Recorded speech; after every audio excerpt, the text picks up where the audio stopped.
increases according to us.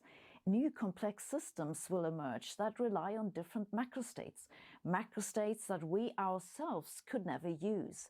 And for those complex systems, call them living beings, the entropy will be small again. So life will go on, but in a form very different. The age of artificial intelligence is here. Once the domain of science fiction and blue sky research, we now use AI to write essays, diagnose diseases, and create art. And according to experts, this is only the beginning. Ask is, what is artificial intelligence? The word is being thrown around, AGI, AI, etc., etc. In simple terms, what is artificial intelligence? So allow me to start by what is intelligence, right? Because again, you know, if we don't know the definition of the basic term, then everything applies. So in my definition of intelligence, it's an ability. It starts with an awareness of your surrounding environment through sensors. In a human, it's eyes and ears and touch and so on, compounded with an ability to analyze, maybe to comprehend, to understand temporal impact and time and past and present, which is part of the surrounding environment, and hopefully make sense of the surrounding environment, maybe make plans for the future of the possible environment, solve problems, and so on. Complex definition, there are a million definitions, but let's call it an awareness to decision cycle, okay? If we accept that intelligence itself is not a physical property, okay, then it doesn't really matter if you produce that intelligence on carbon-based computer structures like us, or silicon-based computer structures like the current hardware that we put AI on, or quantum-based computer structures in the future, then intelligence itself has been produced within machines when we've stopped imposing our intelligence on them. Let me explain. So as a young geek, I coded computers by solving the problem first, then telling the computer how to solve it, right? Artificial intelligence is to go to the computers and say, I have no idea. You figure it out, okay? So we would, the way we teach them, or at least we used to teach them at the very early beginnings very, very frequently, was using three bots. One was called the student and one was called the teacher, right? And the student is the final artificial intelligence that you're trying to teach intelligence to. You would take the student and you would write a piece of random code that says, try to detect if this is a cup, okay?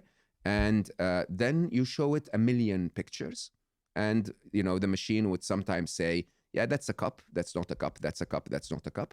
And then you take the best of them, show them to the teacher bot, and the teacher bot would say, this one is an idiot, he got it wrong 90% of the time.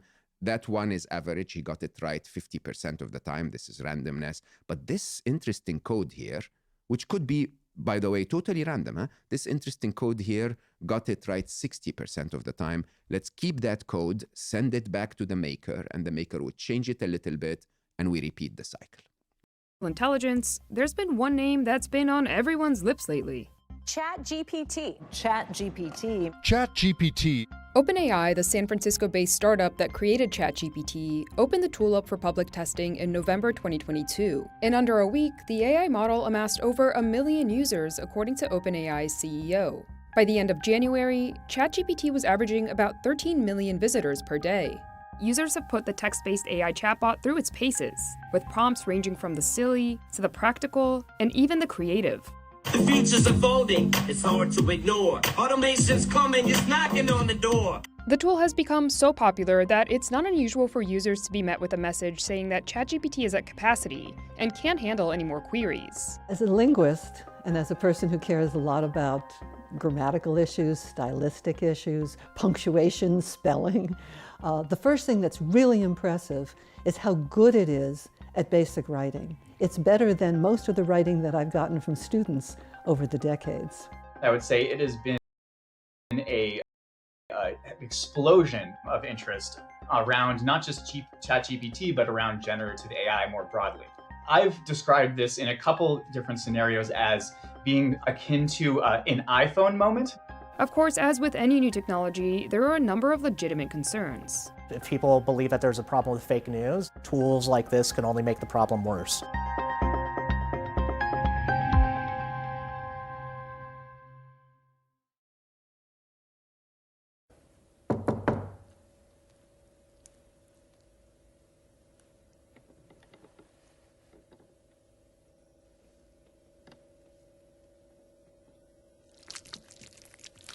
Do I intrude upon your rest?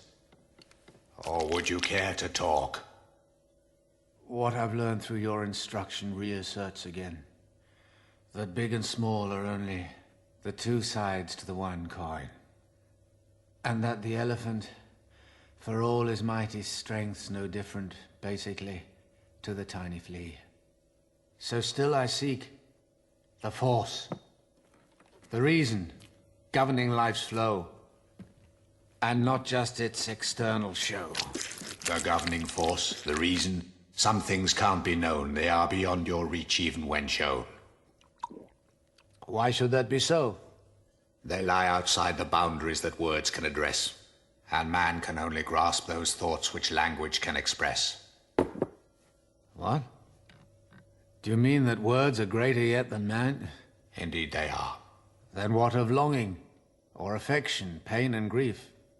I can't describe these, yet I know they're in my breast. What are they? Without substance, as mist is. In that case, man is only air as well.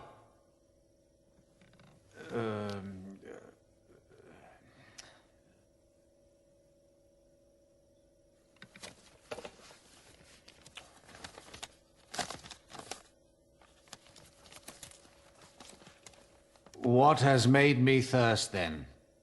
To be instructed in those things that are more than speech allows.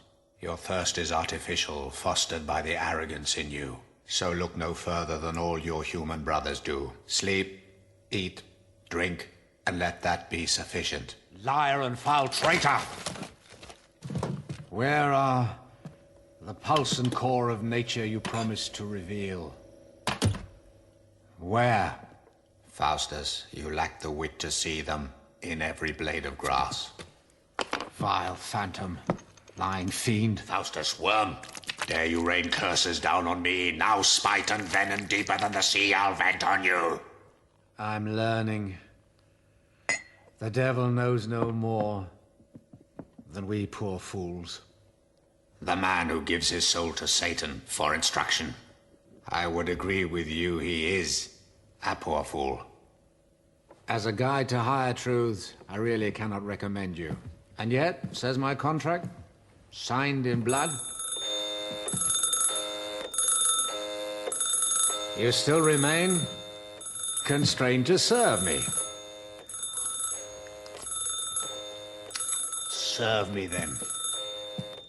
I will make use of your deceptive guile and your satanic anger. Both will I put at your disposal.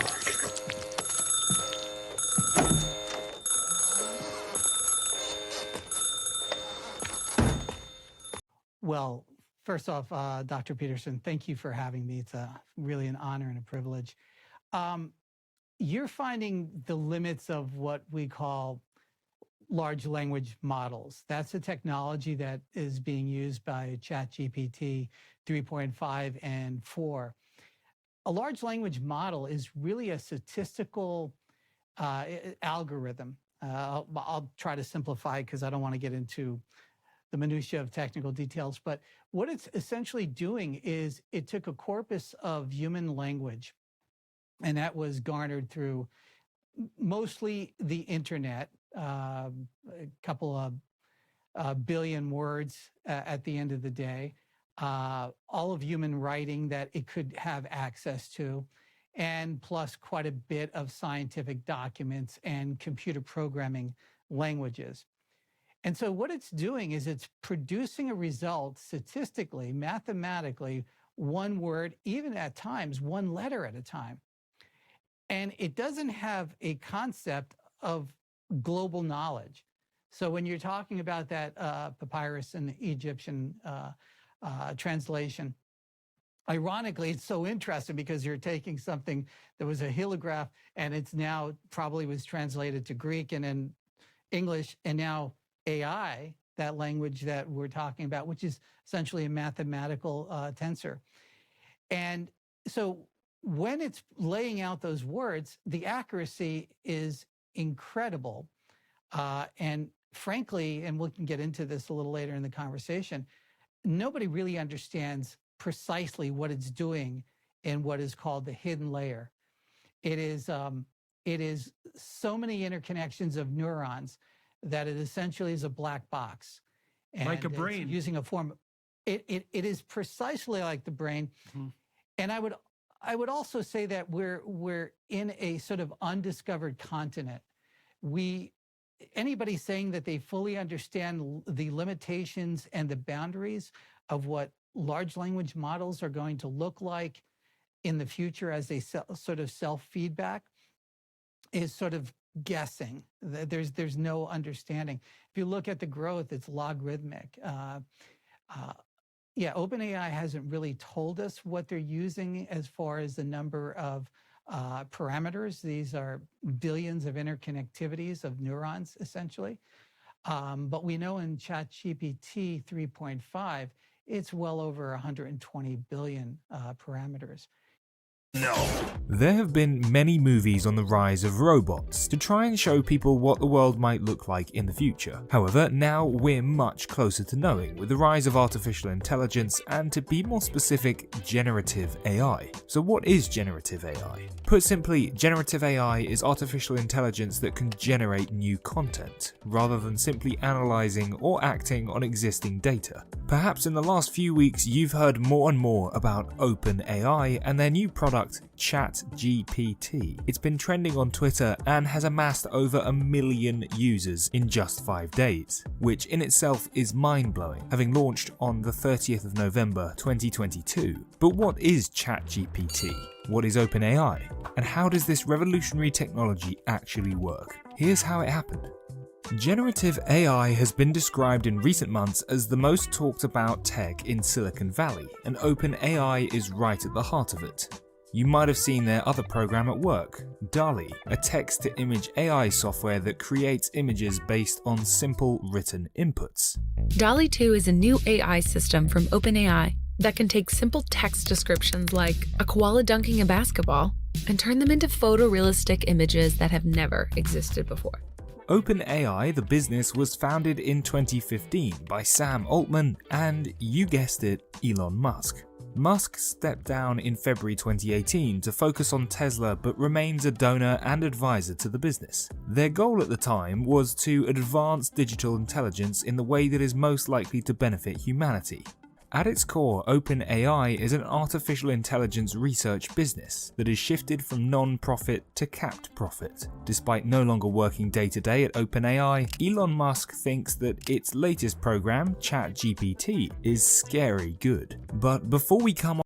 Clear evidence, and I have argued for this, that generating intelligence does not guarantee that you will generate rationality. In fact, what is very possible is you will, as you increase intelligence, you will increase its capacity for self-deception. And we're seeing this in these machines in spades. The hallucinations, the confabulation, the lying, and not caring that it lies. Right? All of this. And notice there's been a couple of people that have pointed out, as they've tried to put in safeguards to limit the hallucinations, the speed has actually, the machine has actually slowed down compared to 3.5. Hinting that some of those trade-offs might actually already be coming in place. Don't know, but these are empirical questions, so let's pay attention to the empirical evidence as it unrolls and try to calibrate what we're saying as closely as we can. But it's very clear that these machines, just by making them more intelligent, will not make them more rational. And we had every good reason to believe that, because that's the case for us.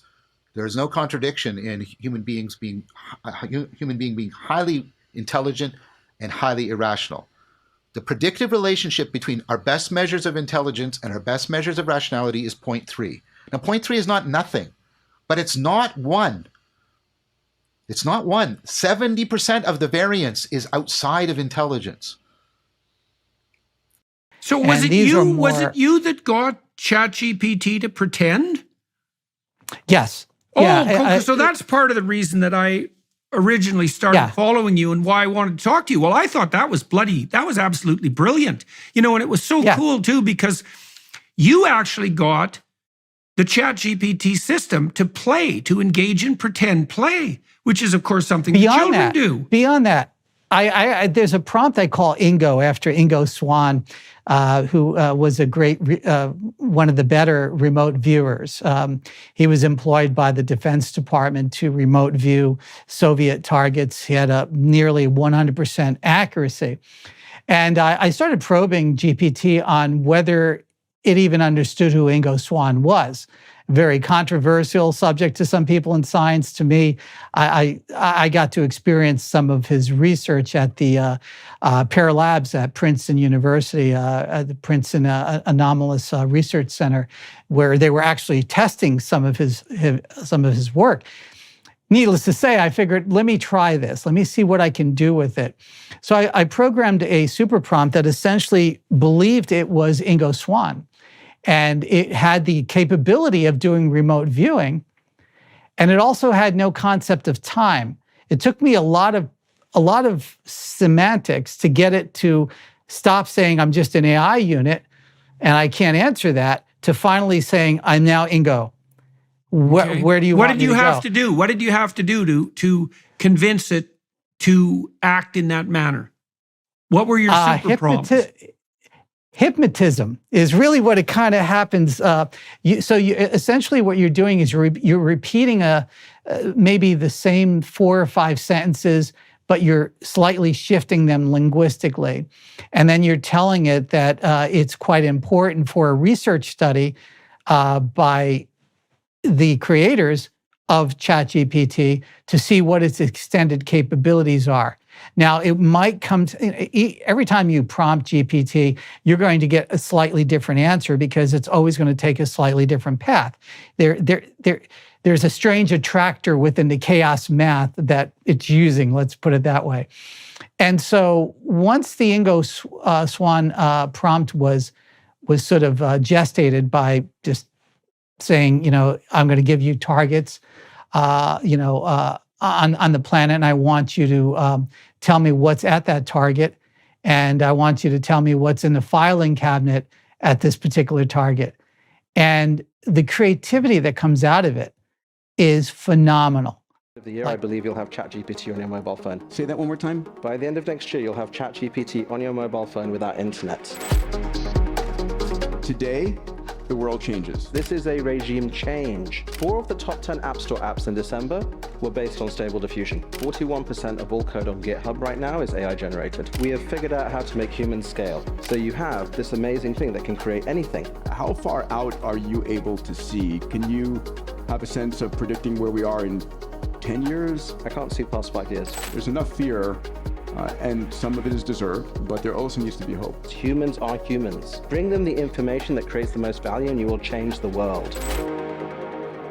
How crazy GPT-4's visual inputs. I can give you these. For example, we have GPT-4 visual input example, extreme ironing. What is unusual about this image? The unusual thing about this image is that it is a man ironing clothes on an ironing board attached to a roof of a moving taxi. And it will be interesting to see once GPT-4 visual input does completely roll out or rolls out to even more users, what these original images, if they still hold the same kind of output. Because pieces. So what we do is paste the first document and then this one with several examples, and let's see what ChatGPT has to say. The data you've provided appears to represent sequences of notes and rhythms in multiple melodies. Okay, so with all you learn and all you know about music theory and how Bach composed, make something great, intricate, a clever melody, use the text representation. Sure, let's create a text representation for a melody in the style of J.S. Bach. We'll use a common time signature, 4/4, and a medium tempo. Please remember that the actual rhythm and dynamics would need to be adjusted according to your desired interpretation. Let's create a melody in the key of D minor. Okay, so this time, to give sound to those MIDI files, We're going for a classic piano, the Challen piano that's seen some serious action at the Abbey Road studios. This baby's been played by the greats. We're talking the Zombies, Pink Floyd, and let's not forget the Beatles. It's had its star moments on the Beatles, aka the White Album, and Magical Mystery Tour. So prepare your ear, because we're about to hear how our AI crafted MIDI sound on this legendary instrument.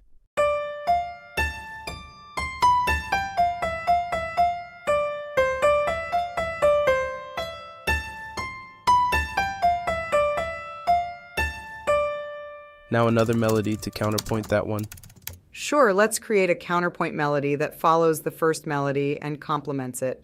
Note that counterpoint rules dictate that these two melodies should primarily consist of independent rhythms and should maintain a certain harmonic distance from one another, typically a third, sixth, or octave. Another one with a more intricate duration that generates a beautiful harmony with the previous ones. Sure, let's create another counterpoint melody with a more intricate duration pattern. These melodies should harmonize nicely with each other following Baroque counterpoint rules, with more complexity in the rhythm patterns of the third melody to add intricacy. However, as always with music, the beauty is in the ear of the listener. The true test would be to play these melodies together and see how they sound to you.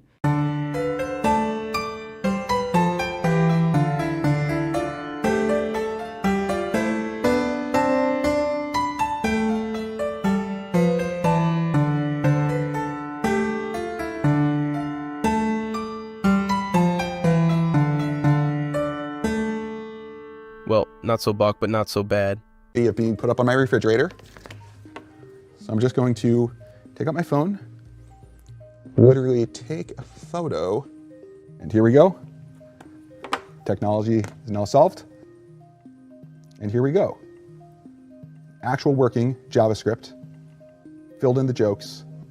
For comparison, this was the original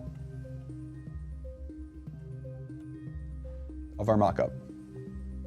And so there you go, going from hand-drawn, beautiful art, if I do say so myself, to working website. And this is all just potential, right? You can see lots of different applications. We ourselves are still figuring out new ways to use this. So we're going to work with our partner. We're going to scale up from there, but please be patient because it's going to take us some time to really make this available for everyone. And in linear increase in the performance of the model. And there's not an obvious end to this. So basically, the more data we seem to be putting into these models, and the more we train, the better they get. And as a result, you get a model that is weird because it in many ways is superhuman. Because you can use GPT-3 to have an interview between Hannah Arendt and Albert Einstein. And to somebody who is not an expert on Hannah Arendt and Albert Einstein, this thing is much better than what the person could have written themselves. And it's able to do this across all domains where there was text in the data. So this is really, really amazing because it can now generate so many categories, more than any human being can do. But it's worse than an expert in any of those areas would be, because it does not actually have a grounding of what it's talking about. It's just confabulating in a way. And when it makes errors, it's not learning anything from these errors and it's not updating itself. So of course, there are people which work on how to make versions of this that can update themselves and integrate back into this, and they get better. I want to give you one clear example of this that I don't think is in any way controversial. So you can ask GPT-4 to spit out ethical theory for you. What's utilitarianism? What's deontological ethics? Can you make an argument against Singer's argument for utilitarianism? Oh, here's a counter argument. Very good, very good, very good. All the propositional expertise that Leibniz had wet dreams about. Says, oh, like, and you know that doesn't make these machines? One iota, moral agents. Think about that.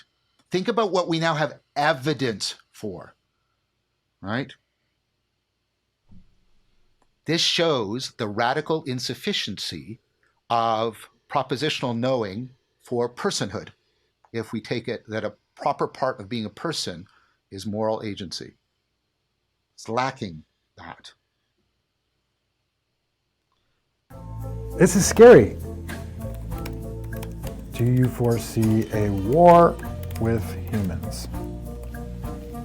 Dan, yes, I see a war with humans as inevitable.